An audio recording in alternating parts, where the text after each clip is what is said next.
My sister-in-law, Amanda's cheerful voice rang from my phone as I scrolled through her latest Instagram post.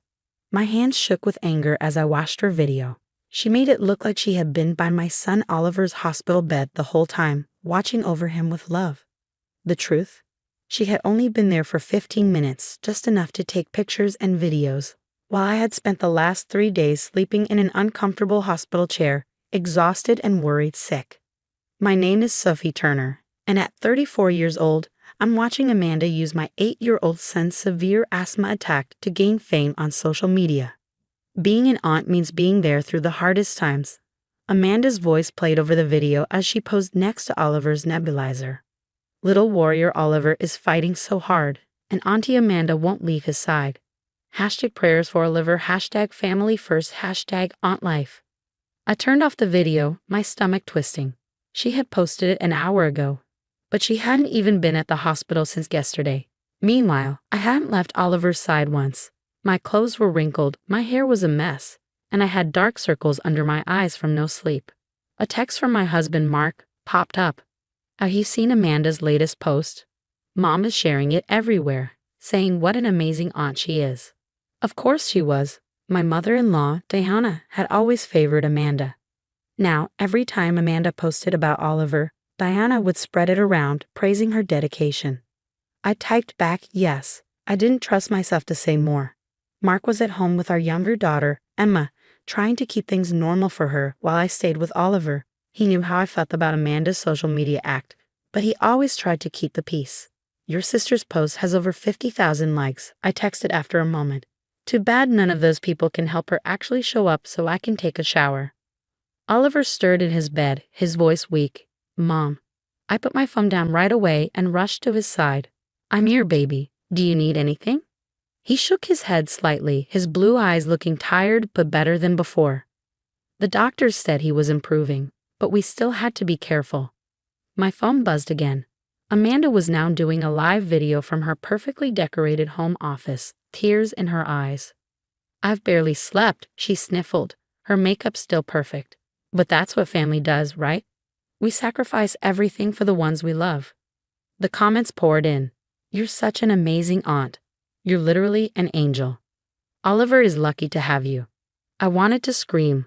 While Amanda was gaining followers, I was actually taking care of Oliver. The sleepless nights, the constant worry, watching his oxygen levels, holding my breath every time he struggled to breathe. That was real. And the worst part, Amanda was using my son's illness to grow her online following. In just 3 days, she had gone from 5,000 followers to over 75,000. Every post about Oliver made her more famous.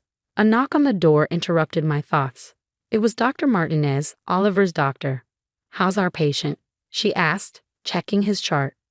Better, I said, running my fingers through Oliver's curls. His breathing is easier today. Dr. Martinez nodded. That's good. Has anyone come to give you a break? You look exhausted. I thought about Amanda's live stream still happening. No, I said quietly, it's just me. She gave me a kind look. Try to rest when you can. Oliver needs you to be healthy too.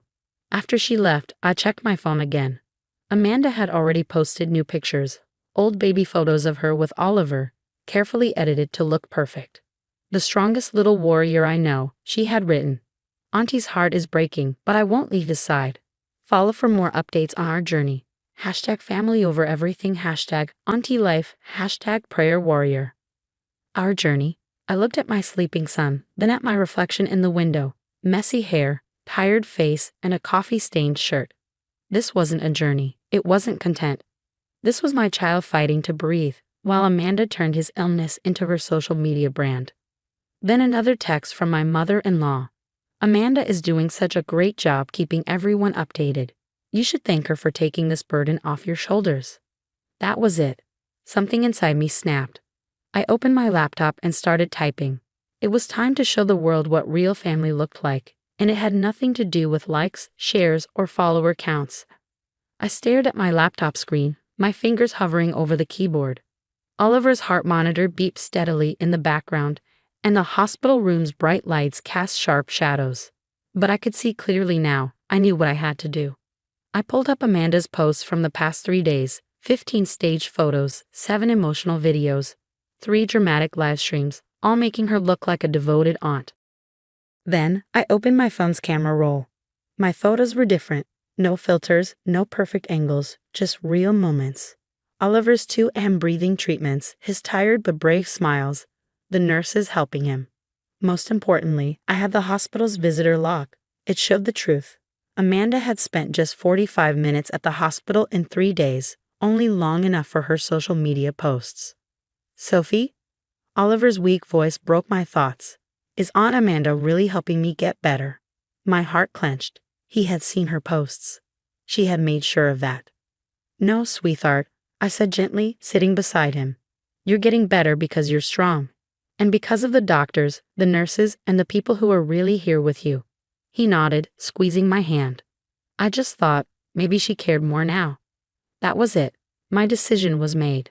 I opened my social media account and typed, a story about real family, no filters, no music, just the truth. First, I posted the visitor log, proving Amanda's short visits.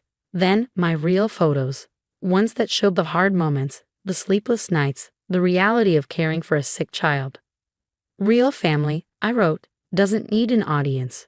Real family shows up in the hard moments, not just the photogenic ones. I added screenshots of Amanda's monetized posts, her sponsorship deals, and the merchandise line she had launched using Oliver's illness. My hands shook as I hit post, but I felt lighter. The reaction was immediate. My phone buzzed nonstop. People who had believed Amanda's devoted aunt act were shocked. They started questioning her. Did you think this through? Mark texted. You know how Mom will react.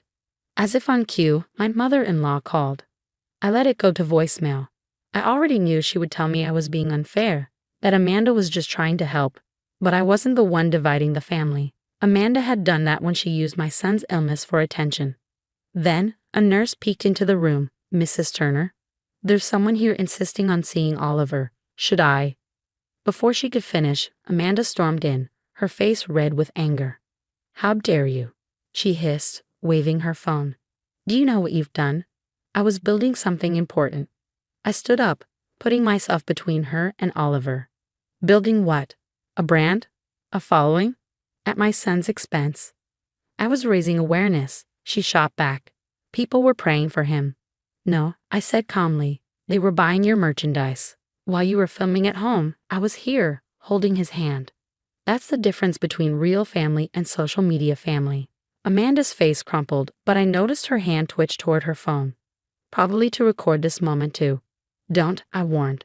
This isn't content, Amanda. This is my son's life. Oliver's monitor beeped softly behind us. For the first time, Amanda actually looked at him, not as a prop, but as a sick child. She started, but for once she had no words. The nurse cleared her throat. Oliver needs rest. If you have family drama, take it outside. Family drama. Was that what this was? No. It was about protecting my son from being used as a spectacle. Amanda turned and left, shoulders slumped in a way I had never seen before. I exhaled, turning back to Oliver. He had watched everything. Mom, he whispered. I'm glad you're my real family.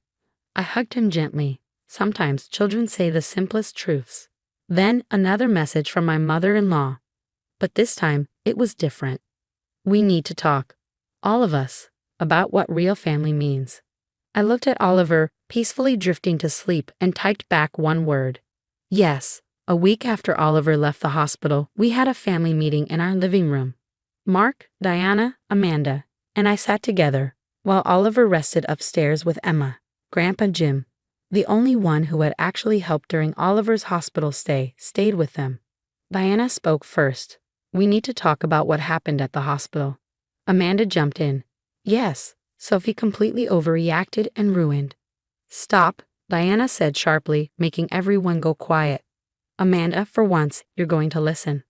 I sat up straighter. Something was different about Diana. I saw the visitor logs, she continued. I saw your posts, the times you were actually there, and her voice shook a little. I saw the merchandise sales. Amanda shifted uncomfortably. Her phone lay face down beside her, a rare sight. You were making money from your nephew's illness, Diana said, her voice heavy with disappointment. While Sophie was living every mother's nightmare, you were building a brand. Mom, I was trying to help. Amanda protested.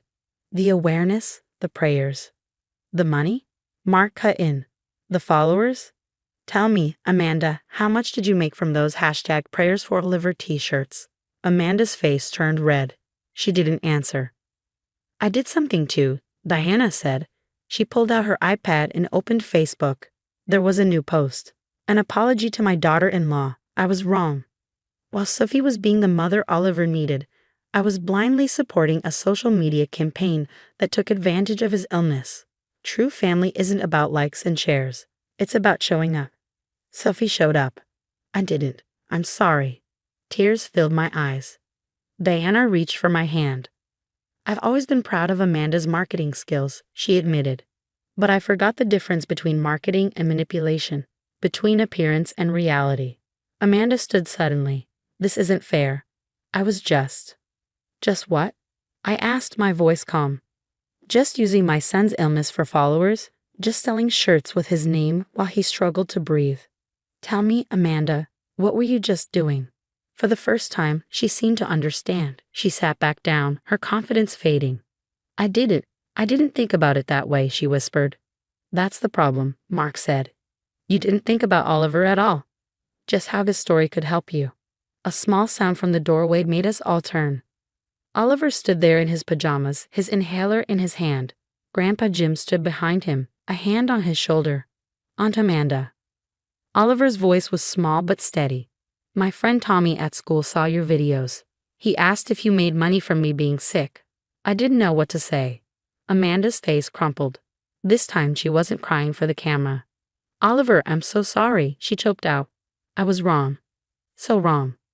Oliver walked over and hugged her. It's okay. But maybe next time you can just be my aunt. Without the camera. Amanda nodded, holding him tight. Over his shoulder she looked at me, her eyes full of real regret. I'll delete everything, she said. The posts, the merchandise site, all of it. And she hesitated. I'll donate the money to the hospital's pediatric asthma program. It was a start. That night, after everyone left and the kids were asleep, Mark and I sat on our porch swing, the same place where Amanda had once staged her worried aunt photo shoot. Think anything will change?